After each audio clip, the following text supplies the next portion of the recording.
పరమశివుడు ఎంతో సంతోషంతో భాద్రపద శుద్ధ చవితి రోజున వినాయకునికి విఘ్నాలకు ఆధిపత్యాన్ని ఇస్తాడు. ఆ రోజు భూలోకంలో ప్రజలంతా వినాయక చవితి పండుగను ఘనంగా జరుపుకుంటారు.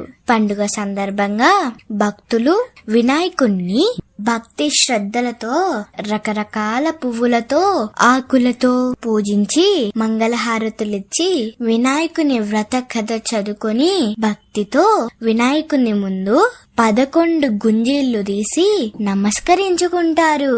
ఇక మన బుజ్జ కనపయ్య భూలోకంలో భక్తుల పూజలు స్వీకరించి వారు భక్తితో పెట్టిన ప్రసాదాలన్నీ కడుపారా ఆరగించి తాను తిన్నన్ని తిని మిగిలినవి తన వాహనముందిగా అదే ఎలుకకిచ్చి మరికొన్ని చేతిలో పట్టుకొని ఎలుక వాహనం ఎక్కి భుక్తాయాసంతో చీకటి పడే వేళ్లకు కైలాసం చేరుకున్నాడు. కైలాసానికి చేరిన గణపతి తల్లిదండ్రులకు పాదాభివందనం చేద్దాము అంటే ఉదరం సహకరించదు. అదే మన బొజ్జ గణపయ్య బొజ్జ సహకరించదు.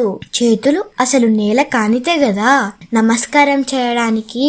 పాపం ఆ విధంగా మన విఘ్నేశ్వరుడు అవస్థపడుతూ ఉంటే పరమశివుడి శిరసున ఉన్న చంద్రుడు పకపకమని నవ్వాడు. వెంటనే బొజ్జ గణపయ్యకి కోపం వచ్చి తన దంతపు కొరను విరిచి చంద్రుడిపైకి విసిరాడు. ఆ దెబ్బకు చంద్రుడిపై ఏర్పడిన మచ్చ ఇప్పటికీ ఉంది.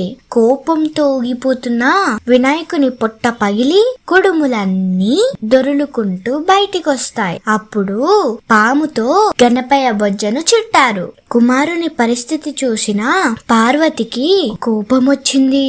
అప్పుడు పార్వతి చంద్రుడిపై ఆగ్రహంతో, ఒరి పాపాత్ముడా, నీ వల్ల నా కుమారునికి ఇంత కష్టం వచ్చింది కాబట్టి నిన్ను చూసిన వారు పాపాత్ములై నీలాపనందలు కలిగి నశించుదురుగాక అని శపించింది.